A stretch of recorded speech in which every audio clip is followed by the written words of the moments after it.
They say it happened in a blink, but that's not how I remember it. What I remember is the stillness, that strange, weightless quiet that settled just before everything tipped sideways. The sun was out. Birds were chirping. Someone's kid laughed too loud and a balloon slipped free into the trees. Then came the silence. The kind that doesn't settle, it swallows.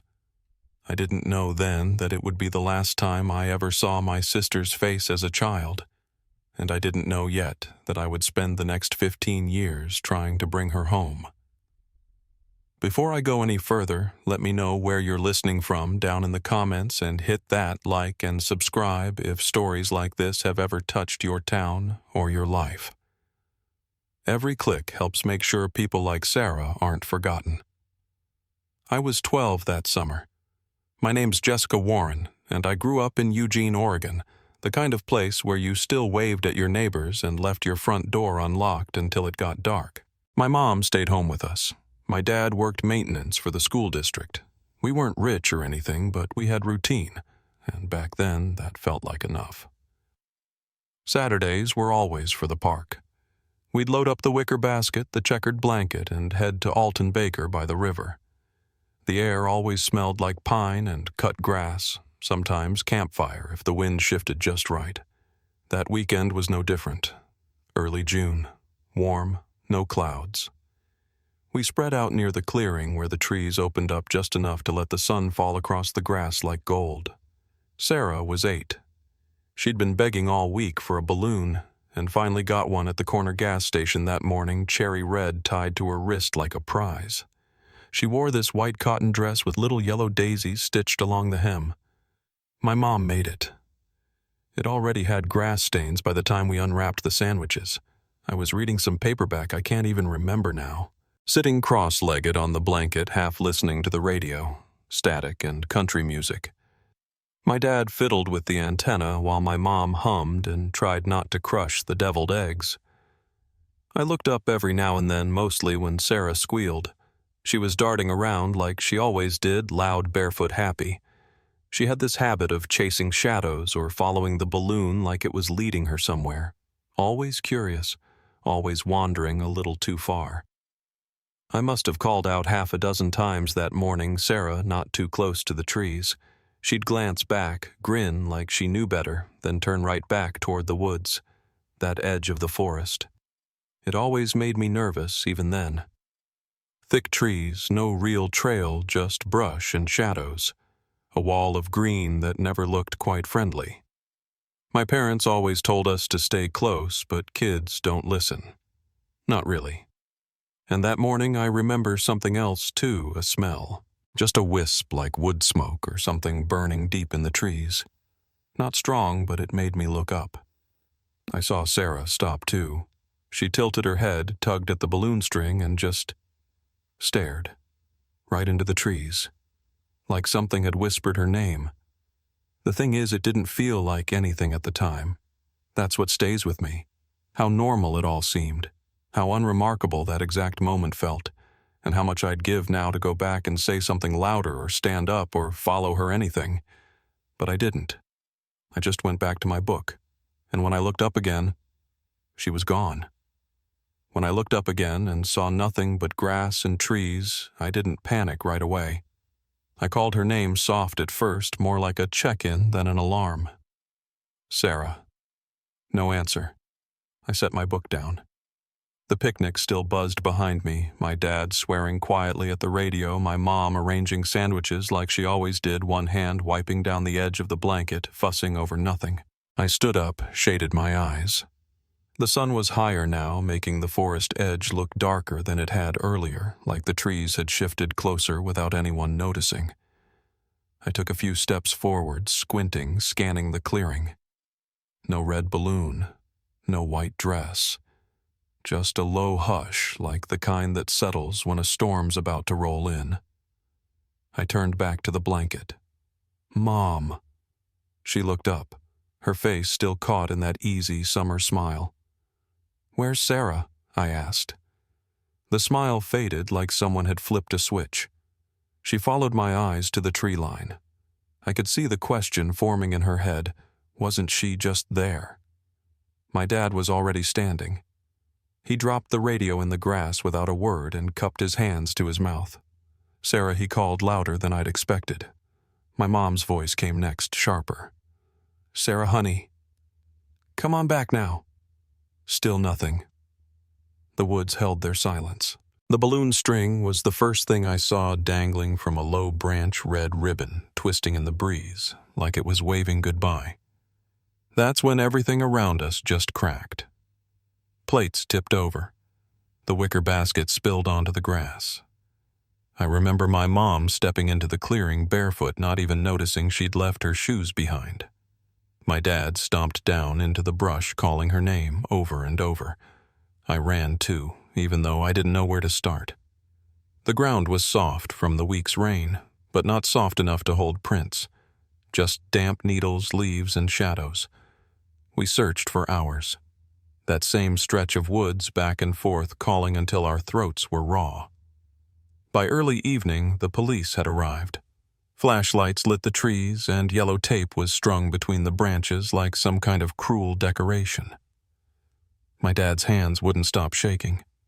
My mom kept saying her name over and over, Sarah, Sarah, Sarah, like she could will her into being again.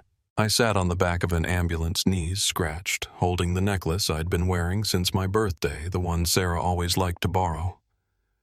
I don't know why I took it off. I just remember gripping it so hard the chain left marks in my palm. The sun went down and still no sign. No footprints, no torn fabric, no cry for help. 1 second, she was there, bright, loud, laughing, and the next it was like she'd been erased. Over the next few days, the park was combed with dogs and volunteers. Flyers were printed. Local news anchors said her name like they were reading it off a script. My parents gave statements tearful and shaky. I watched it all like I was floating a few inches above my own body.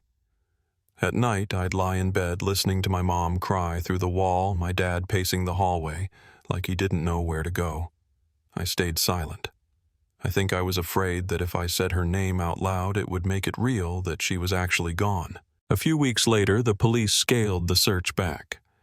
They said there wasn't enough to keep going at the same pace, that they'd follow up on tips, but we should prepare for the possibility that she'd wandered off and gotten lost. I still remember how the detective said it'd gotten lost, like she was a set of car keys or a misplaced wallet. I wanted to scream.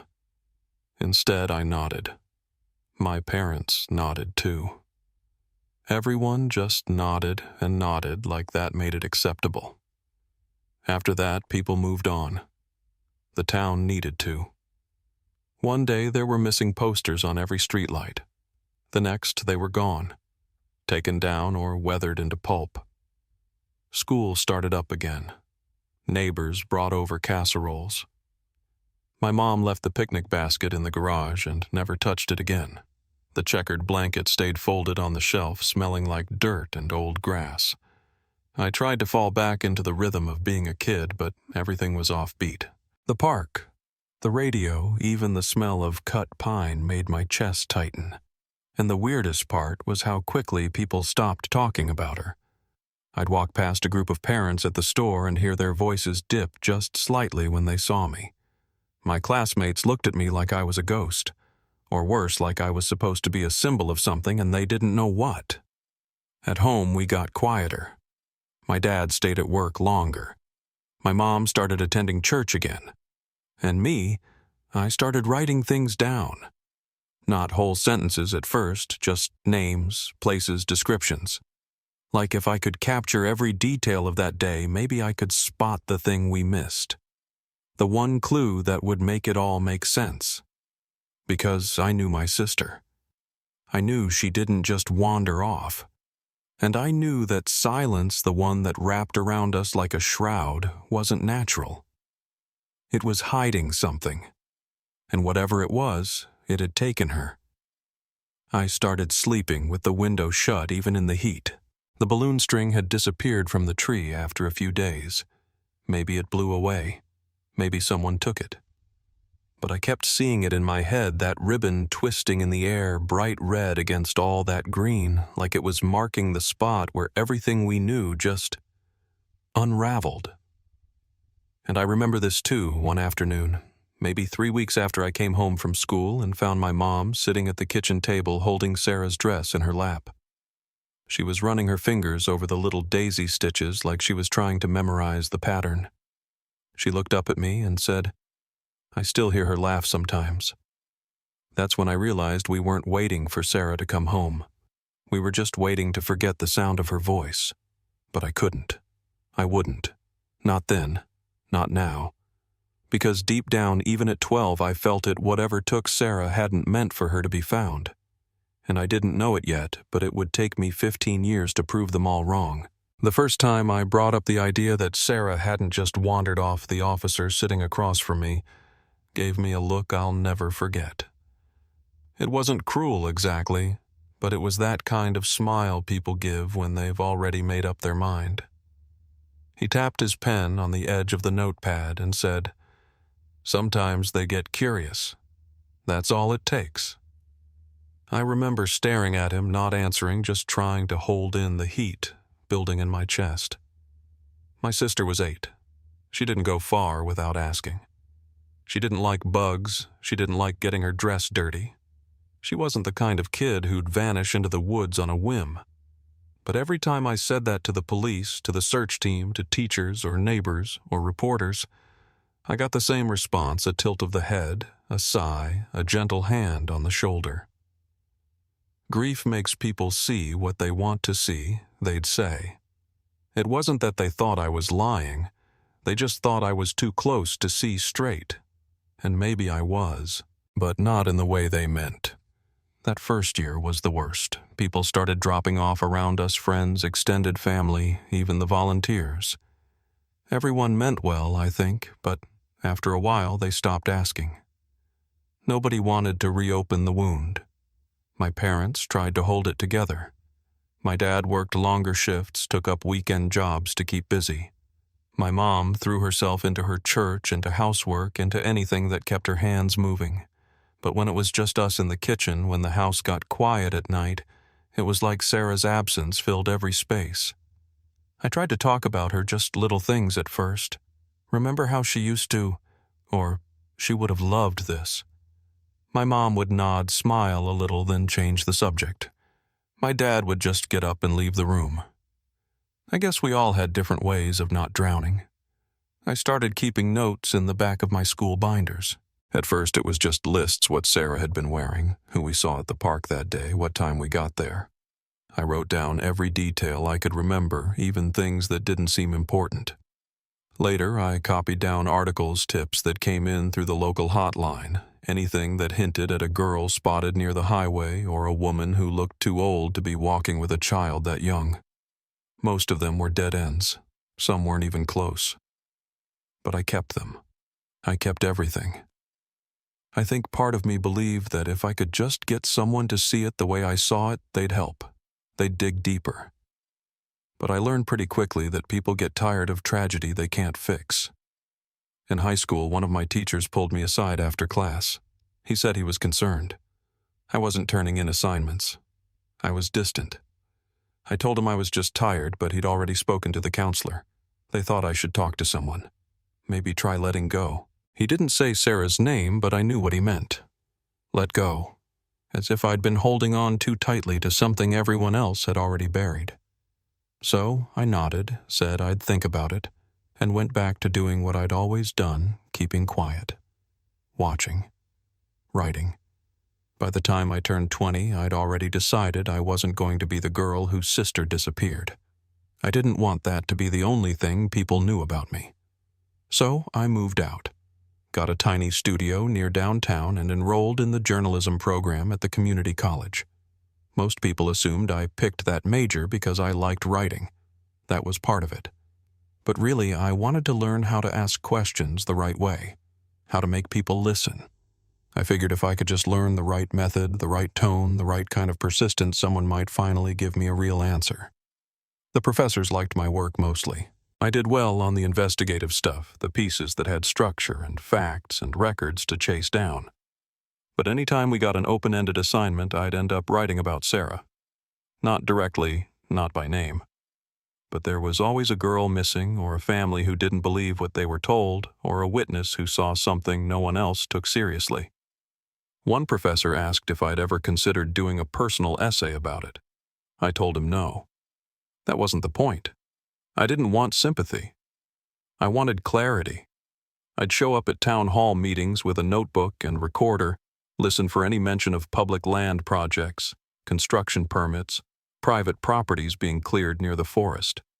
Most of it led nowhere, but every so often I'd overhear something that felt off a patch of woods with fencing that wasn't there before, or complaints about old trails being blocked off without explanation. I followed those threads the same way I'd followed my own thoughts since I was 12, slowly, carefully, not trusting anyone to care as much as I did.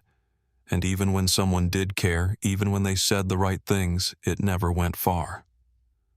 I called the lead detective on Sarah's case 3 different times over the years. Each time I gave him something new, a report, a map, a potential sighting. He thanked me, told me they'd follow up, and then nothing. I'd check in a month later and they'd already moved on.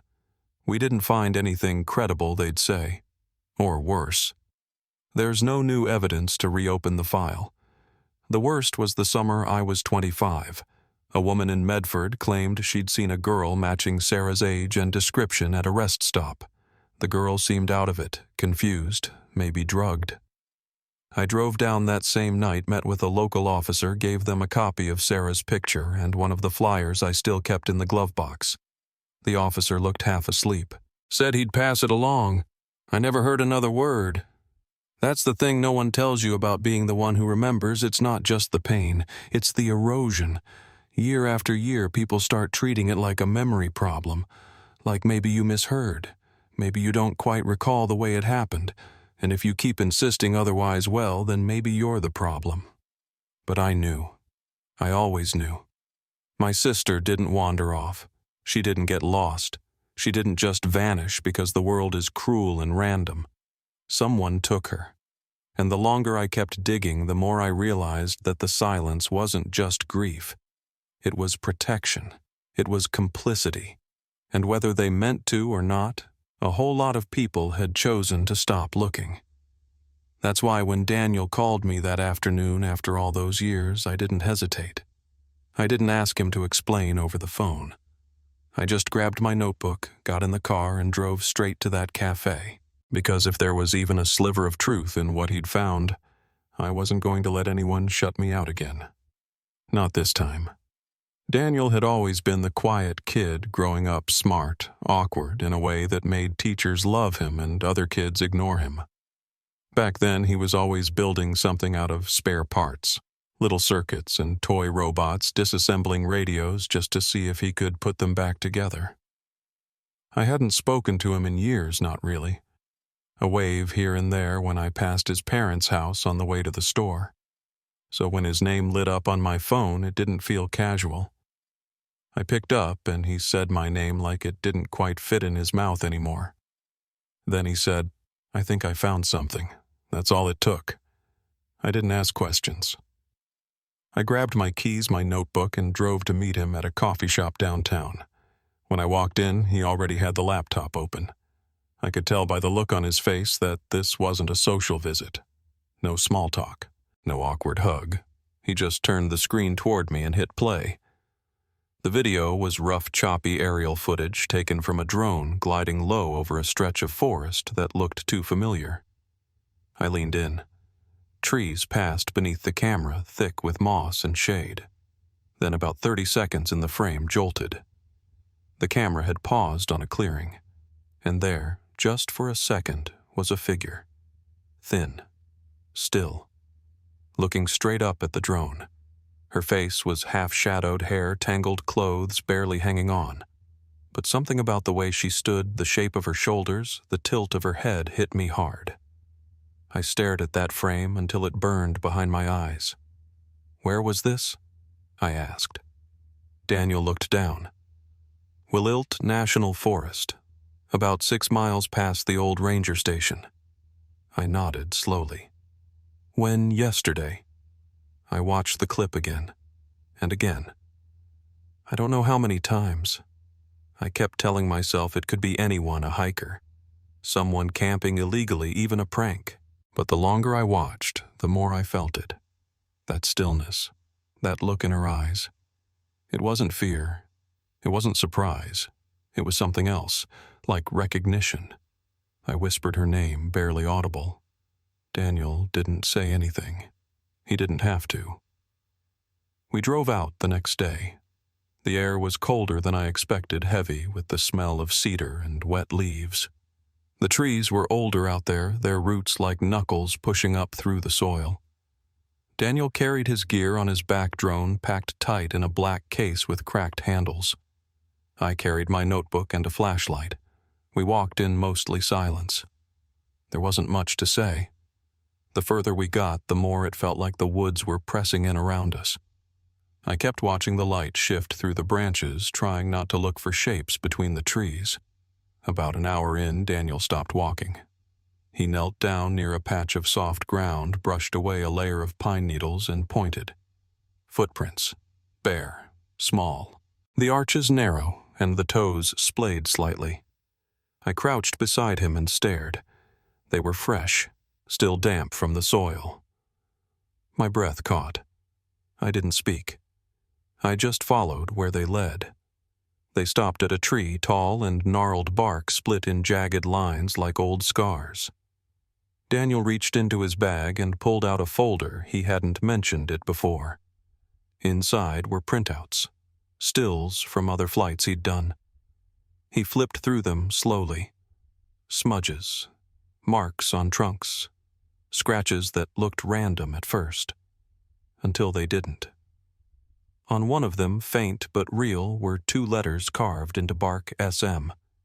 I didn't say anything. I didn't have to.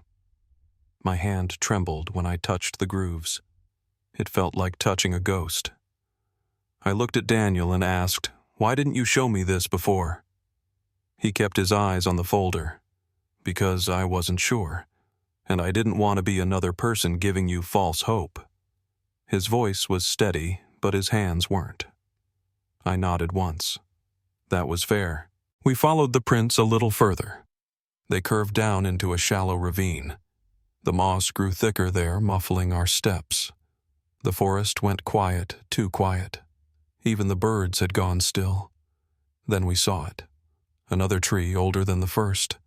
Its trunk carved with rows and rows of tally marks, maybe 50 or more, all etched deep into the wood, like someone had used a nail or a shard of stone. Each one the same length, the same pressure. At the base, written in uneven lettering, were 2 words. Still here. My chest tightened. I reached out and touched the letters with my fingertips slowly, like it might disappear if I blinked. That didn't feel like a message for the world. That felt personal, like she was waiting. Daniel launched the drone again, this time higher.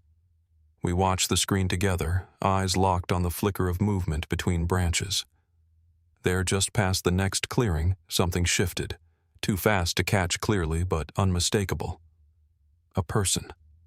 Moving, then gone. Daniel rewound, slowed it down.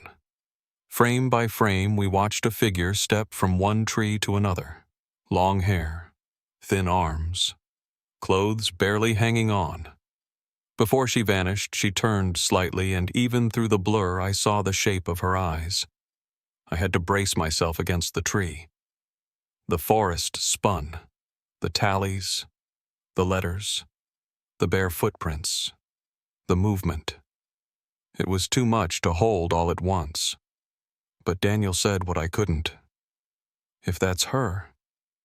Jess, if she's still out here. I nodded. Then she's been living in this, surviving in this. And I knew I wasn't leaving without finding her. We didn't go home that night. We stayed in the forest, set up a small camp near the ravine. I didn't sleep. Every sound in the dark made me sit up alert, waiting. I kept replaying the drone footage over and over, zooming in on every blurry line, filling in the gaps with memory, the slope of her jaw, the tilt of her chin. Could that kind of survival really carve out such a familiar silhouette? Or was I just seeing what I needed to see?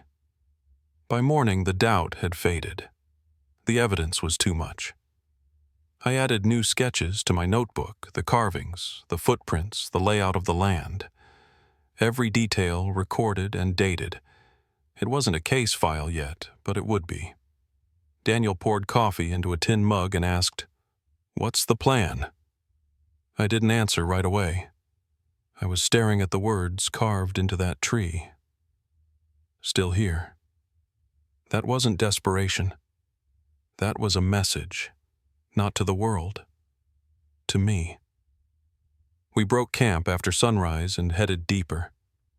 Following faint signs, snapped branches, slight clearings, a rusted tin can near an old tree. And just before the path curved again, I saw it, a strip of fabric, weathered and torn, snagged on a branch. Daisies, yellow and white, the same pattern that had been on Sarah's dress. My knees gave a little. I took it gently in both hands and folded it into my notebook like it was made of glass. This wasn't a hiker. This wasn't a drifter. Someone had lived here. Someone had stayed hidden. And someone had left signs not by accident. A footprint, a carving, a scrap of cloth. And for the first time in years, I wasn't just remembering my sister. I was following her. The strip of fabric stayed in my hand for a long time before I could fold it up. Even weathered and sun-faded, the pattern was clear, little yellow daisies scattered across pale cotton. My mom had sewn that dress herself. I could still see Sarah twirling in it that morning, her bare feet streaked green from the grass, the red balloon bouncing above her. Now here it was, 15 years later, snagged on a branch in the middle of nowhere. The weight of that moment didn't hit all at once. It came slow in the texture of the fabric and the smell of wood smoke that hadn't fully cleared, in the way Daniel stood just behind me, silent, like he knew words would only get in the way. We didn't talk much after that. We just kept going. The trail got narrower, more overgrown. It wasn't a hiking path, not one that had been cleared by anyone official. But someone had moved through there recently. Branches had been clipped. Moss scraped off bark at just the right height for a shoulder or elbow. Every few feet I'd see something that didn't quite belong, a rusted bucket near the base of a tree, an old can flattened by heel or boot. Then we found the fire pit. Shallow, mostly ash, but with just enough warmth left that I knew it had been used no more than a day or two earlier. I knelt beside it, touched the edge. Still dry underneath, which meant someone had covered it when they left. Someone who knew what they were doing. Daniel scanned the area with his drone controller pressed tight to his chest. "There's movement back west," he said, "about 100 yards off." I didn't ask what kind of movement. We were past that now. I started to see things differently as we moved deeper.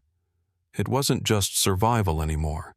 It was design, care, a rhythm. Someone had been living out here, not drifting. A tin cup tucked under the roots of an oak. A pile of leaves shaped just enough to be bedding. A narrow strip of path where the grass had been trampled consistently, always in one direction. It was quiet, but not abandoned. And then we found the stones. There were about 10 of them stacked in a small circle no wider than a dinner plate. Not just piled, placed. Intentional. And in the middle sat a carved horse about the length of my hand, worn smooth from time and weather. My heart stopped. I knew that horse. My grandfather made it the summer before he died. Whittled it from a chunk of pine while Sarah sat on his porch steps and watched. She carried it with her for months. It had gone missing the day she disappeared. I picked it up slowly. One of the legs had splintered, but the shape was still there. I turned it over in my hand and felt a cold weight settle in my stomach. It hadn't been lost. It had been brought here. Carried. Protected. Daniel stood behind me, his voice low. "Jess, if she left this here, it's not just a sign. It's a message." I nodded. I already knew. Sarah wasn't just alive. She was trying to be found. But everything changed when we got to the creek. There, in the soft mud along the water's edge, were more footprints. Hers again, the narrow arches, the way the toes splayed slightly inward. But beside them was something else. Larger prints. Booted. Adult. They didn't follow hers. They circled them, like someone watching, someone pacing. My chest went tight. I pointed at the ground, my voice rough. "She's not alone." Daniel crouched beside me, studying the tread. Same person he asked quietly. I didn't answer. I didn't want to speak it yet. The idea that someone had been out here with her, not helping but keeping, made the forest around us feel smaller, more dangerous. My mind jumped backward all those years of wondering if she was lost, if she was trapped, if someone was keeping her quiet. This wasn't a guess anymore. It was right here in the dirt. We left the woods just after dusk. It was the first time I'd felt fear since we came out. Not of the trees or the dark, but of what this all meant. If Sarah was being kept hidden, it wasn't by accident. Someone had chosen this. And maybe she hadn't had the power to leave on her own. I needed to see the evidence all at once to lay it out flat. Back at my apartment, I cleared the table and spread everything out: the photo prints, the scrap of her dress, the carved horse, the notes I'd scribbled in my notebook since the first sighting. It formed a story, and it wasn't the one we'd been told for 15 years. Sarah hadn't vanished. She'd been taken, and someone had made sure she stayed gone. I was still staring at the table when I heard the knock at the door. It was my mom. I hadn't called her. I hadn't told anyone where we'd been. She looked older than I remembered, the kind of tired that doesn't come from sleep. Her eyes landed on the daisy fabric first. She stepped forward slowly, like if she moved too fast it might disappear. Her fingers touched the edge, and she froze. "That's her dress," she whispered. "I remember stitching those flowers. She wore it the day—" She trailed off. I didn't say anything. I just watched her. She ran her thumb across the edge of the cloth and started crying quiet without sound. After a while, she looked up at me and said, "There's something I never told you." She sat down across from me and folded her hands. "That day at the park, she began your Uncle Greg was there." I felt something shift in my stomach. I didn't think anything of it. He said he was just taking a walk in the woods, needed a break from the noise. When Sarah went missing, he helped us search. He told the police he hadn't seen anything. I waited. I didn't think twice at the time. But looking back, I don't know. I always felt like something was off. Her voice cracked. I didn't want to believe it. So I didn't say anything. I sat there for a long time before speaking. He's the one who stayed close after I said. Came over to help. Fixed the fence. Mowed your lawn. She nodded. He never stopped coming around. My thoughts raced the size of the boot prints, the steady presence at holidays, the man who always stayed quiet when everyone else cried. I reached for the photo of the carved horse, held it up. He would have known about this. My mom didn't speak. She just kept her eyes on the fabric like she was waiting for it to say something she couldn't. I didn't sleep that night. I just sat by the table going over everything again and again until a new map started forming in my head. The trail wasn't just Sarah's. It was his, too. Whoever had kept her out there wasn't a stranger. He'd been part of our lives all along, and now that I could see the pattern, I couldn't look away. I had the dress, the horse, the carvings, the prints, and now, for the first time, I had a name. And if I was right, that meant she wasn't just surviving out there. She was waiting for someone to find her, and I wasn't going to let her wait alone. Daniel met me at the trailhead before sunrise. He didn't ask questions, just handed me a flashlight and opened the back of his SUV where the drone case was already unzipped. The air had that cold, damp stillness you only get in deep woods before the day wakes up, the kind that makes every step feel louder than it should. I hadn't told my mom where I was going. I think she knew not to ask. The look on her face the night before when she touched that scrap of Sarah's dress, when she said Gregory's name out loud, told me everything I needed. There wasn't going to be a clean way forward, just a choice. And I had already made it. We moved quickly, retracing the same stretch of forest Daniel had mapped with the drone 2 days earlier. The tree with the tallies was still there, still damp with early dew. The creek hadn't risen much, and the boot prints along the bank hadn't washed out. I followed them with my eyes, not my feet. I didn't want to disturb what they were trying to tell me. They cut off suddenly, not because the trail ended, but because the earth turned dry. Higher ground. Rockier. That's when I saw it. Ivy thick and twisted, climbing up what I thought at first was another outcropping of stone. But when the light shifted through the trees, I saw angles that didn't belong in nature corners, boards a low roof. A cabin. It was half sunken into the slope, almost hidden. If we hadn't come from the direction we had, we might have walked right past it. Daniel crouched beside me, squinting through the brush. "You seeing what I'm seeing?" he said. I didn't answer. I just nodded. There was smoke rising from the chimney, faint but steady. Someone was home. We stayed down, barely breathing. I scanned the perimeter. There was a clothesline strung between 2 trees, sagging under the weight of threadbare fabric, a stack of chopped wood, a rusted metal bucket full of rainwater, everything arranged with quiet purpose.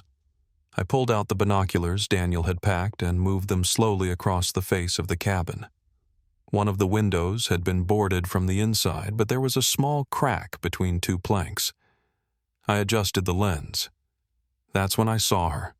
She was standing behind the glass just far enough back that most people would have missed her. Her hair was long tangled. Her eyes locked onto the window like she'd been waiting. Her hand rose slowly and pressed against the wood, fingers slipping into the gap.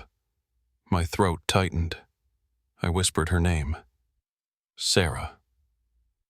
Daniel didn't speak. I think he knew it too.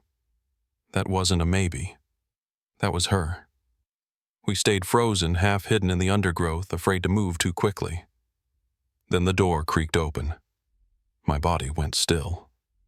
A man stepped out. Heavy boots, shoulders hunched. Older now, but unmistakable. Gregory. He walked across the porch like it belonged to him, picked up an axe, began splitting wood with the slow, practiced rhythm of someone who'd been doing it for years. I could feel Daniel watching me. I kept my eyes on Gregory. Every motion was deliberate, every move quiet. No panic, no fear. Just routine. That's what shook me most. He didn't look like someone hiding a crime. He looked like someone who thought no one would ever come. We pulled back slowly, staying low until we were out of sight. I could feel my heartbeat in my throat. Daniel was already rolling footage from the drone. It had captured everything: the cabin, the smoke, the shadow in the window. I leaned over his shoulder and watched the playback frame by frame. You could see her face. Not clearly, but enough. Then I saw something else. On the inside edge of the window, just before she stepped back, were faint scratches. I paused the video, zoomed in. They weren't random. They were letters. JM. My initials. I stared at them, not blinking. She hadn't just remembered me. She'd carved it. Into the wood. Proof. Sarah had held on. That night I didn't sleep. I just sat at my kitchen table replaying every second of that video, writing down every angle, every timestamp, every piece of that cabin that could help explain how this had happened and why. Daniel texted me twice, said we needed to go to the police. I didn't reply, not because he was wrong, but because I knew how this would go. I'd been through it too many times. If we handed it over now, they'd take the footage, secure the site, put up tape, maybe bring her in. But I'd be on the outside again, just the sister, just the one who never let go. And I couldn't risk that. Not until I saw her again face to face. By morning, we had a plan. Not a good one, but a plan. We'd go back, document everything, try to make contact without drawing attention. We packed light, just enough food, 2 battery packs, Daniel's backup drone, and a soft blanket rolled tight in my backpack. I don't know why I brought the blanket. I think it made me feel like I was doing something. Like I could give her warmth if nothing else. The forest looked different that second morning. Not darker, but closer. We approached from the opposite side, circling wide to avoid the view from the cabin. Daniel flew the drone high this time, capturing overhead footage while I moved slowly through the trees. I reached the edge of the clearing and crouched low. The window was still cracked. The smoke was lighter now, maybe just embers inside. I waited. Nothing. Then I whispered her name. Sarah. No movement. I tried again. Louder.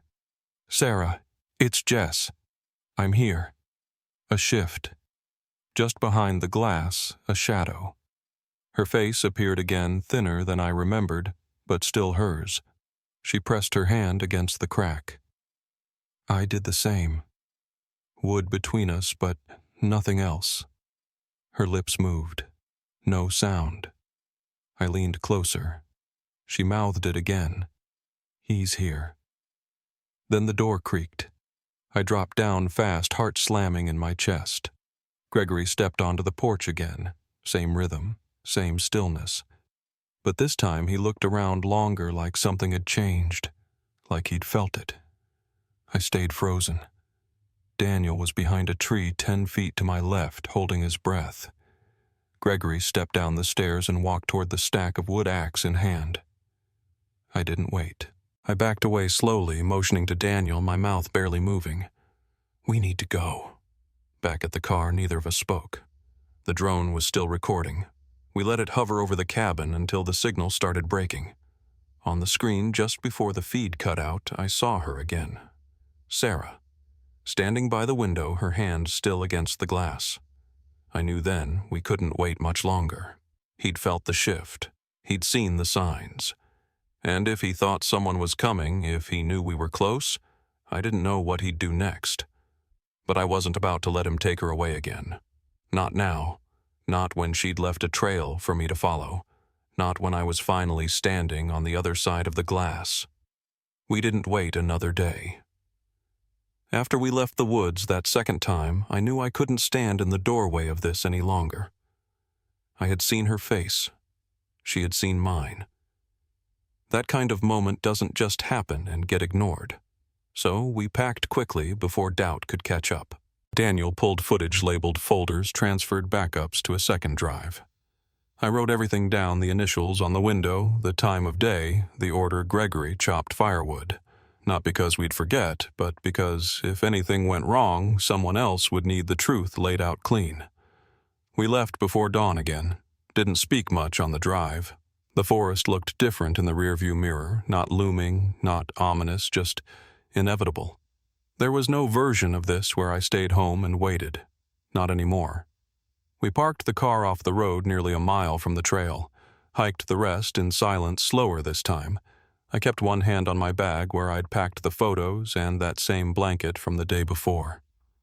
I didn't think I'd need it. I just wanted to bring something soft into whatever came next. The closer we got, the heavier the air felt, not from weather, but from knowing what was about to happen. I had spent half my life walking toward this moment, and suddenly every sound was sharper. Every step was louder than I wanted it to be. Daniel stopped at the edge of the ravine. The roof of the cabin peeked through the trees, smoke still curling up through the same crooked chimney. He turned to me. "We do this fast," he said. I nodded, but I couldn't answer. We circled wide again, keeping to the shadows. I led the way to the window where I'd seen her. The crack in the boards was still there. I whispered her name, soft but close. Sarah. Nothing. Then movement. A shift in the dark. Her face appeared pale and close to the wood, her eyes wide. Her lips moved without sound. I pressed my hand against the gap. "It's me," I said. "I'm here." She reached up, touched the edge of the same board, and for 1 second we were both 12 again on either side of the same bedroom wall, whispering secrets we thought no one could hear. Then she shook her head, frantic. Her mouth moved again, slower this time. "He's here." And that's when the floor creaked. We ducked down fast. I pressed my back to the side of the cabin. Boots moved inside. I could hear them. One step, then another. A pause. Then the door opened with that same aching sound. I saw his shadow stretch across the porch before I saw him. Gregory stepped outside like he had every right to. He didn't carry a weapon. Just a mug in his hand, steam rising in the cold. His eyes scanned the woods. Not in a panic, just calm, suspicious, practiced. Like a man who'd spent a long time knowing exactly when something was out of place. Daniel grabbed my wrist. "We can't wait," he whispered. "He'll never let her go." I nodded. My legs moved before my mind caught up. We circled around the back where the boards were weaker. Daniel pulled out a small crowbar. I steadied the wood with both hands, barely breathing as he pried at the edge. The nail gave with a low groan. I froze. Waited. No footsteps. No voice. He kept going. One board loosened, then another. Through the gap I saw her face again. Closer now. Her eyes filled with something I couldn't name. Not fear, not relief, just stunned disbelief. She stepped forward. I reached in, took her hand. "Come on," I said. She crawled through slow, cautious. Her body was smaller than I remembered. Fragile. But when I wrapped my arms around her, I could feel its warmth. Wait. She was real. She was alive. She buried her face in my shoulder and whispered, "I knew you'd come." I didn't answer. I couldn't. My throat locked. I just held her tighter. We only made it a few steps before everything snapped. The wood chopping stopped. No birds, no breeze. Just silence. Then heavy boots on the porch. Fast. The door slammed open. Gregory's voice cut through the trees, sharp and furious. "Sarah." We ran. I didn't look back. Daniel was behind us, pushing branches out of the way. Sarah held my hand like it was the only thing keeping her upright. Roots caught at our shoes. Twigs scraped our arms. I didn't care. We moved fast. Fast enough to hear him shouting behind us. Fast enough to know he was close, but not fast enough to outrun the sound of him crashing through the brush. Then just ahead, headlights. 2 patrol cars, lights flashing, parked at the clearing. Officers stepped forward, guns drawn, voices calm but firm. Daniel had called them earlier, just in case. I hadn't wanted to count on that. But when I saw those uniforms, the tight coil in my chest finally let go. One officer moved toward us. I handed Sarah to him without a word. Her body trembled. She clung to my arm until they gently eased her into the back seat. She looked up at me one more time. I mouthed it. "You're safe." She nodded. Gregory burst into the clearing seconds later, his hands out, mouth already forming a lie. But the officers didn't wait. They ordered him to the ground. He didn't resist. Didn't say a word. Just stared at me like he was trying to remember who I was, or maybe wondering how I'd figured it out. The cuffs clicked, and for the first time in 15 years, his control ended. I stood there watching as they walked him to the cruiser, his boots leaving prints in the soft dirt. An officer came to ask questions. I gave short answers. Names, time, location, Sarah's condition. They nodded, scribbled, radioed it in. I kept my eyes on the window of the squad car where she sat. She didn't cry. She didn't speak. Just stared ahead, her face blank. But when the car started to pull away, she turned her head and met my eyes through the glass. Later that night in the ER waiting room after the questions and the processing and the paperwork, she whispered something I still haven't forgotten. She said I kept count every year. I thought maybe you forgot. I sat beside her and took her hand. Never, I said. Not one day. And in that moment, I realized something I hadn't been able to admit until then, that even though we had her back, even though he was gone, the real work hadn't even started. But at least now she wouldn't have to face it alone. Tomorrow, we'd begin the rest of it. But tonight, we had her. And she was free. The first time Sarah was asked if she wanted to press charges, she didn't answer right away. The question hung there in the quiet, sterile light of the exam room, somewhere between the doctor's final notes and the intake nurse's signature on the clipboard. Her fingers were curled around the hem of the hospital blanket, white knuckles showing just above her IV line.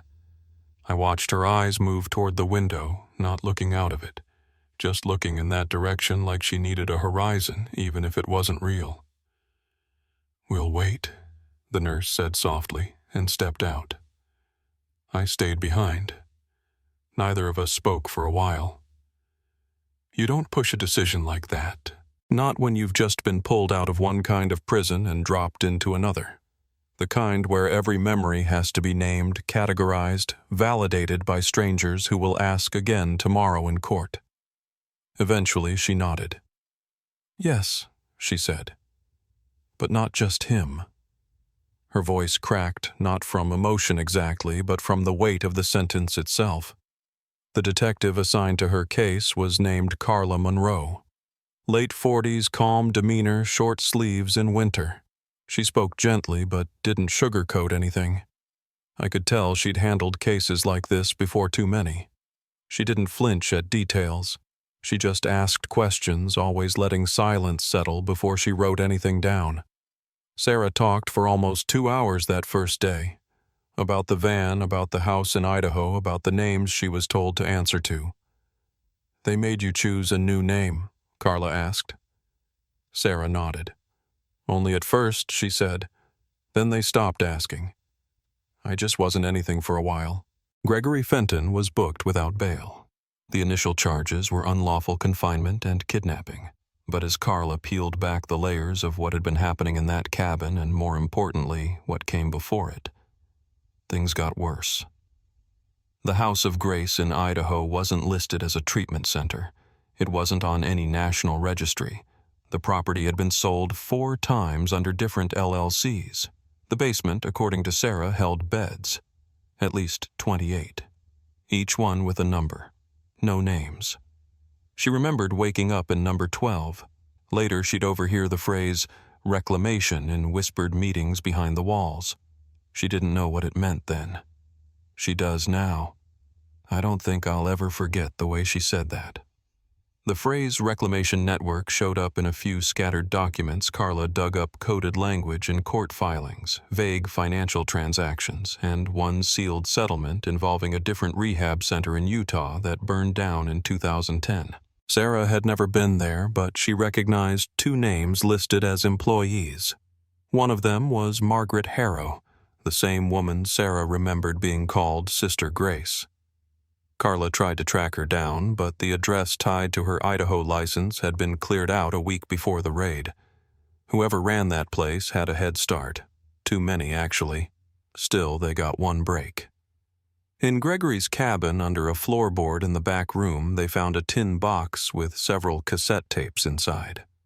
The handwriting on the labels matched Gregory's. One was dated May 2015. Carla brought in an old recorder from the evidence room, popped the first tape in, and let it run. Sarah and I sat in silence as the audio crackled to life. At first it was just Gregory's voice muttering about schedules, fuel receipts, supply drops. But then one tape changed. A woman's voice this time. Shaky, deliberate. "My name is Lily Saunders," she began. "I was taken from Eugene, Oregon in 2011. If you find this, please tell my mother I had a dog named Buddy. He was real. I am real. Please don't forget me." Sarah covered her mouth with both hands. I didn't know what to say. Carla paused. The recorder looked down and wrote something in her notebook. Then she looked at Sarah. Did you know her? Sarah shook her head. But I remember that name. They whispered it, like a warning. Don't end up like Lily. That was enough. Carla reopened a missing persons file out of Lane County. The photo matched. Same age, same dimples, gone 14 years. Now, maybe not. Gregory refused to talk. No confession, no statement. Not even a request for a lawyer at first. Just silence. Eventually, he scribbled something on a piece of paper and pushed it across the table. It said, "You got the wrong idea. That's all." The only reason charges stuck was because Sarah's story matched the timeline of multiple abandoned properties tied to Margaret Harrow's shell companies. But without Harrow herself or Karen Holloway, the intake coordinator Sarah said helped falsify medical records, the case was shaky. Carla kept pushing. She found an old employee list from a rehab in Coeur d'Alene that had closed down in 2016. Karen's name was there. So was a license number that traced to a facility in Kansas that no longer existed. The press got wind eventually. A local paper ran a headline, "Woman found after 15 years, claims cult-like rehab held her in woods." Sarah didn't like the word cult. She said it made it sound too organized. It was more like grooming, disappearance with paperwork. That phrase stuck with me. It was accurate. These people weren't carving symbols into walls or chanting in robes. They were manipulating families, rewriting identities, controlling records. When you make someone disappear on paper first, it's a lot easier to make them disappear for real. Carla filed a federal motion to transfer the case out of state. She said there were too many agencies involved now, Idaho, Oregon, California, and we hadn't even touched Washington yet. There was a postcard Sarah had kept hidden inside her pillowcase. It was never postmarked, just 3 interlocking circles on the back and a name red room. No address, just the words, "You're almost out west," scrawled in shaky black ink. I handed it to Carla. She looked at it for a long time. "Looks like they weren't done with her yet," she said. By the end of the week, Gregory was officially charged in federal court for trafficking across state lines, conspiracy to falsify medical records, and unlawful detainment of a minor with intent to obstruct guardianship. That was just the start. More names were coming. Carla promised us that.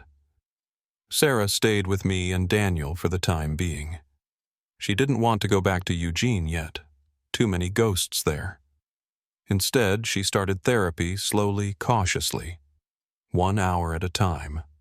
1 word at a time. We didn't talk much about what came next. Not yet. The air felt full of unfinished sentences. Carla was still digging. There were photos to identify, documents to unseal, and witnesses to interview. But one night, just before Sarah went to bed, she handed me a folded piece of paper. It was a drawing. Crayon pencil, a little water stain on the edge. It was a picture of a dog under a tree. The dog had a red balloon tied to its collar, and next to it, a little girl stood holding a sign. The words were barely legible for the one who remembers. That's when I knew there were others. There had to be. And we hadn't found them all yet. I still think about the way Sarah looked that morning in the backyard, wrapped in Daniel's old flannel, standing barefoot in the wet grass. She was holding the postcard again, the one with the 3 circles, no stamp, no name. Just that strange message. "You're almost out west." She didn't say anything at first, just traced her thumb along the edge until the paper started to fray. When I asked if she wanted to keep it, she shook her head. "It's not for me anymore," she said. "It was a warning. I just didn't know what direction it meant." We burned it that afternoon piece by piece in the fire pit. She didn't watch the flames. I did. Gregory Fenton pled guilty. No trial, no statement. He signed the paperwork without looking at it. 27 years, no parole. Carla called me the day it went through. "It's not enough," she said, "but it's something." Karen Holloway gave a taped deposition in exchange for federal protection. She named others. More names than I could keep up with. Most were aliases. A few were real. One was a school principal, another a county judge. The House of Grace was only one piece. There were others converted barns, a church basement in Wyoming, an old hotel that never filed taxes. Sarah never went to those places, but someone did.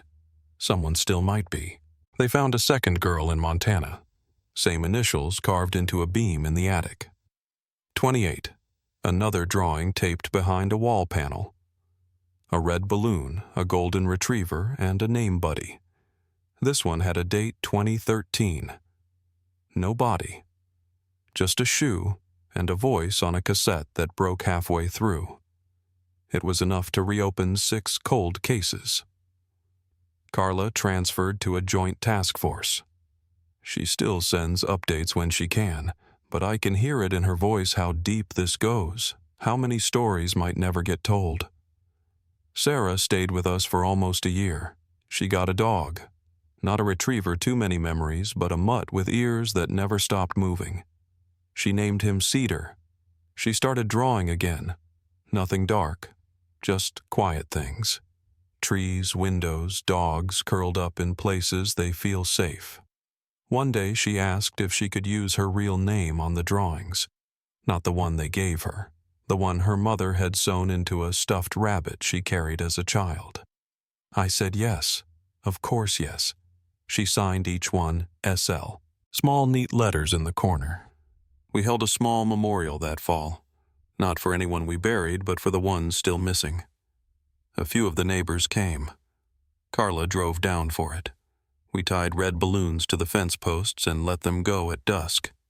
Sarah stood beside me and whispered each name she could remember. I whispered them back. The wind carried them somewhere. Sometimes I wonder how many children out there are still trying to be remembered. Hidden in files, mislabeled in databases, taught to answer to names that aren't theirs. Sometimes I wonder how many red rooms still exist. How many doors stay locked until someone asks the right question. But mostly I just sit with what we know. What we finally pulled into the light. Sarah survived. That matters. So do the names she helped us find. If this story stayed with you, consider sharing it. Not for us, but for the ones still waiting to be named.